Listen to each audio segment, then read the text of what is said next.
am Yashonath, also known as Yashonath Subramanian. I did my studies in BITS Pilani, 5-year integrated MSc, and then I did my PhD in Indian Institute of Science. And then I was a postdoctoral fellow in Cambridge and University of Cambridge, United Kingdom, and Royal Institution of Great Britain in London. And then I spent 8 months at chemistry department in University of Pennsylvania, Philadelphia. And then I returned and took up the faculty position in solid state and structural chemistry unit, Indian Institute of Science, which was founded by Prof. CNRS. In the initial part of my research at this place, we were doing computer experiments on diffusion of small molecules in zeolites, and we found something very surprising. One was that when the molecular diameter was varied, the diffusivity is generally decreased for molecules diffusing in any medium. In our case, it was the zeolite, porous zeolite as the host, and small molecule like argon, etc. were diffusing inside these porous zeolites. And when the diameter of the diffusing molecule or atom was increased, then the diffusivity started to decrease, which is the expected behavior. But then when suddenly for some particular large size of the diffusant, the diffusivity suddenly increased rapidly and sharply, and that increase was something very surprising, which was then followed by further increase in the size. The diffusivity decreased rapidly and went to zero. So this anomalous increase in diffusivity when the molecule is very large is something which was till then not known, and we term this the levitation effect for reasons we'll understand a little later. And we tried to investigate this in significant detail, and we found that this maximum in the diffusivity for the larger sized diffusant is related to the bottleneck diameter of the pore network in which these molecules were moving. We looked at two zeolites, zeolite A and zeolite Y, and zeolite A has a 8-ring window as a bottleneck, and they have cage-like structures interconnected through these bottlenecks. This 8-ring window in zeolite A has 4.1 angstrom diameter, and the zeolite Y has also cage-like structure with 12-membered ring zeolites as a bottleneck, which are 7 angstrom in diameter.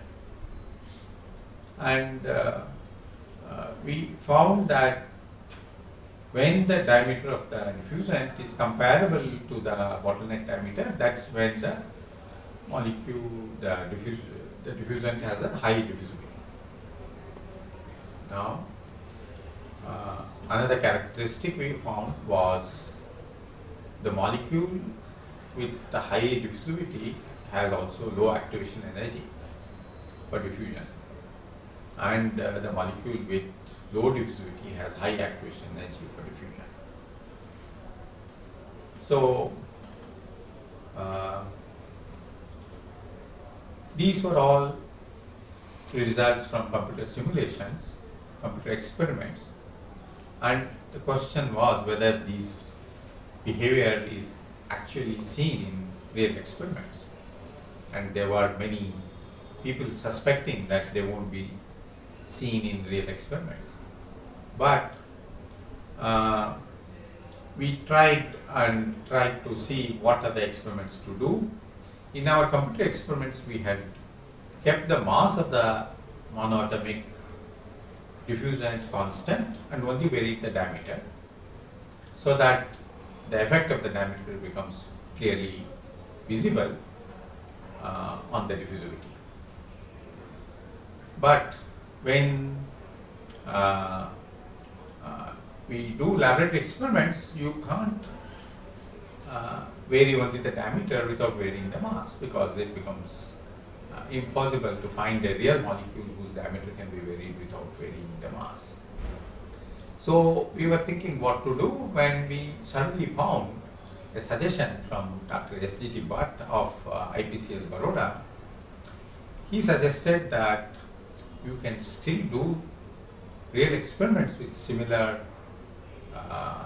conditions, under similar conditions, by taking isomers of a hydrocarbon. So he said, you take N-pentane, isopentane and neopentane, they have different diameters but the same mass. So we said this is a very good idea, and then we tried to choose, we chose those three molecules. We did the computer experiments and we found that neopentane, which has a larger cross-sectional diameter compared to N-pentane, has a higher diffusivity than N-pentane. And in fact, isopentane also has a slightly higher diffusivity than N-pentane, but neopentane has the highest diffusivity compared to all the other three, compared to the other two. We also calculated the activation energy, and we found that the activation energy for neopentane is the lowest. So the experiments to measure the diffusivity of these molecules, one can use various techniques like pulse-free gradient NMR, uptake measurements, or quasi-elastic neutron scattering measurements. But the molecular dynamics simulations which we have reported are on the time scale of a few nanoseconds, and they are comparable, or they can be easily compared with only quasi-elastic neutron scattering experiments. And therefore, we were looking for carrying out quasi-elastic neutron scattering experiments on similar samples. That means N-pentane in zeolite Y, isopentane in zeolite Y, and neopentane in zeolite Y. And Dr. Hervé Jobic at IFCPAR in Lyon was very active in measuring these diffusivities of various molecules absorbed in zeolites. So we wrote to him and he agreed for the collaboration, and then we submitted a proposal to CEFIPRA or IFCPAR, and it was refereed and reviewed and then accepted. And then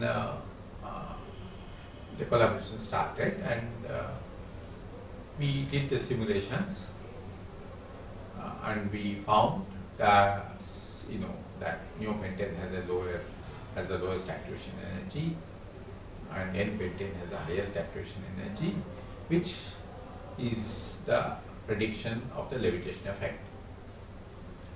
So then these samples were made very properly by Dr. Hervé Jobic at IFCPAR, and then he went to Grenoble to do the experiments, and he carried out the experiments, and each experiment required for him to stay about a week in the facility, neutron facility, and day and night he would make the measurements, and then he will go back to lab and do the analysis. And to our pleasant surprise, we found that his experiments confirmed the predictions of the simulations. And this was the first proof of the existence of the levitation effect, first experimental proof of the existence of the levitation effect, predicted about 14 years before, in 1994, by our laboratory. And in 2007 or 2008, we actually had the results from the neutron experiments, which confirmed our predictions made in 1994. So, we then wrote the manuscripts, sent them and got them accepted in Journal of Physical Chemistry B, Journal of Chemical Physics, and Journal of Physical Chemistry C.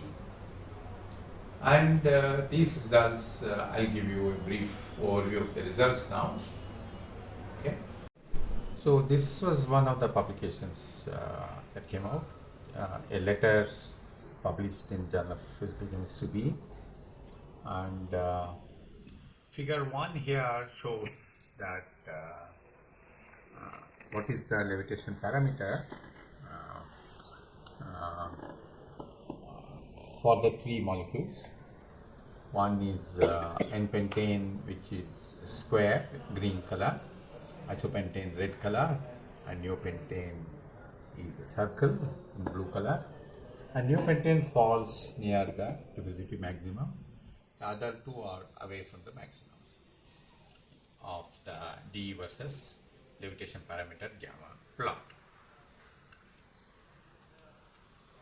Levitation parameter is nothing but a ratio of the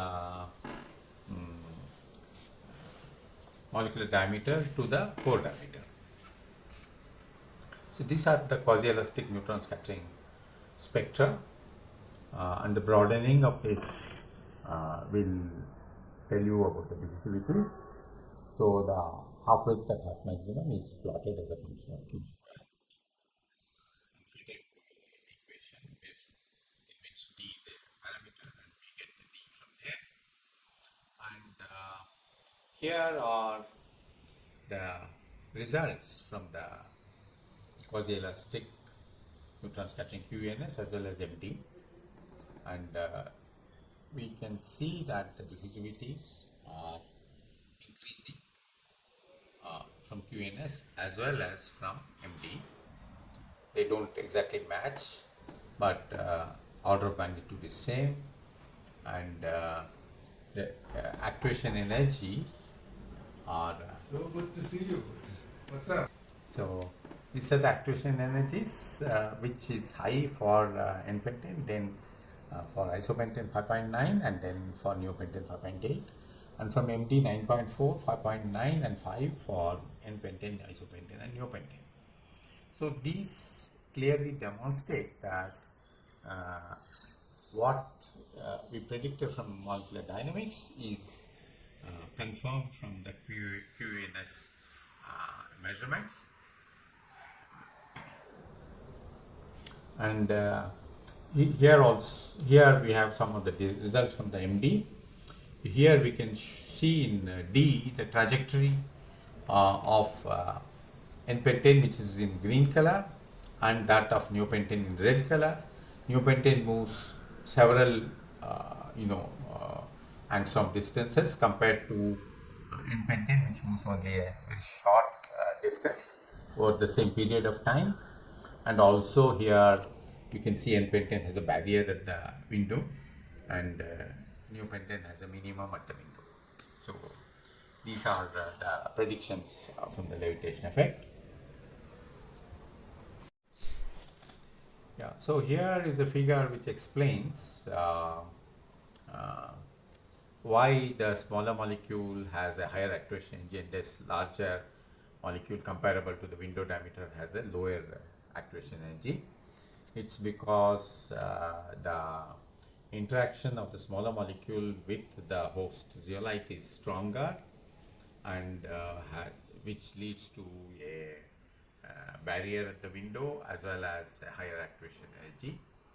And the bigger molecule has a less undulating potential energy surface as it diffuses inside the pores, and therefore it is having a lower activation energy. Thank you.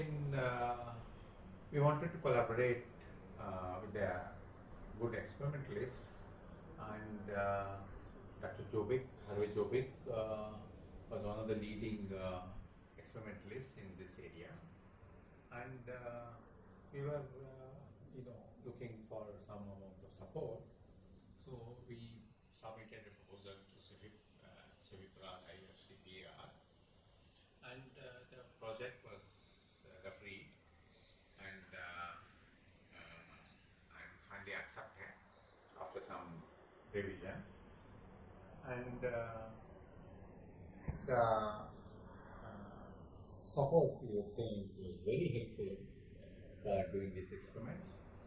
And these experiments also confirmed the existence of the levitation effect. And otherwise, these experiments were not possible to be carried out because in India we do not have such facilities for doing the neutron scattering experiments, which with intense neutron beam, and also the visits were very helpful in understanding the difficulties the experimentalists face, as well as for the experimentalists like Dr. Jobic, what are the difficulties that the simulations offer. And with these, we developed much understanding of each other, and also we got the